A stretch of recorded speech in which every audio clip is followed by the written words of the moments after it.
আরে কি এই মেয়ে মাংস নিয়ে টাকা না দিয়ে যাচ্ছে কোথায়? এই টাকা দিয়ে যাও বলছি। টাকা? কিসের টাকা দেব তোমাকে? আরে মাংস নিয়েছো, টাকা দেবে না?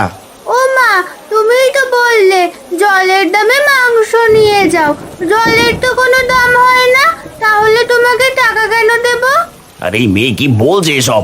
মাংস নিয়ে টাকা না দিয়ে কোথায় যাচ্ছ? এই ধর ধর, চোর চোর। আমার মেয়ে চোর না রতনদা, ও আসলে তোমার কথা বুঝতে পারেনি। টুম্পা মা, মাংসের পুটলিটা দিয়ে দে। ঠিক আছে বাবা।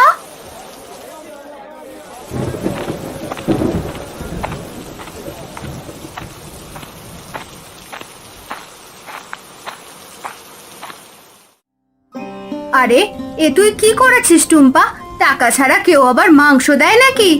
আমার কি দোষ মা?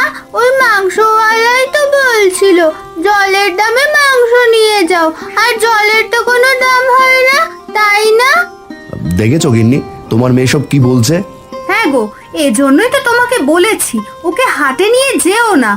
যা হবার হয়েছে গিন্নি, মাছ এনেছি, রান্না করো। আমি কাজ থেকে ফিরে মাছ দিয়ে ভাত খাবো। ওগো, আজ বৃষ্টিতে কাজে না গেলে হয় না? একটু আগেই তো বাজার থেকে ফিরলে। সে কি করে হয় গিন্নি, কাজে না গেলে যে পরের দিন না খেয়ে থাকতে হবে।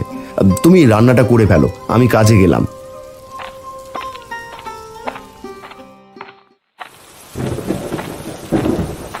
এই রে, বৃষ্টি যে খুব জোরে নামছে, এবার জমিতে কাজ করব কিভাবে? এদিকে বৃষ্টির জল যে জমিতে জমে আছে। না না, যে করেই হোক তাড়াতাড়ি কাজ শেষ করে বাড়ি ফিরতে হবে। আরে জমিতে ওটা কি পড়ে আছে? দেখে তো ঝিনুক মনে হচ্ছে। আরে বাহ, কি সুন্দর একটা ঝিনুক!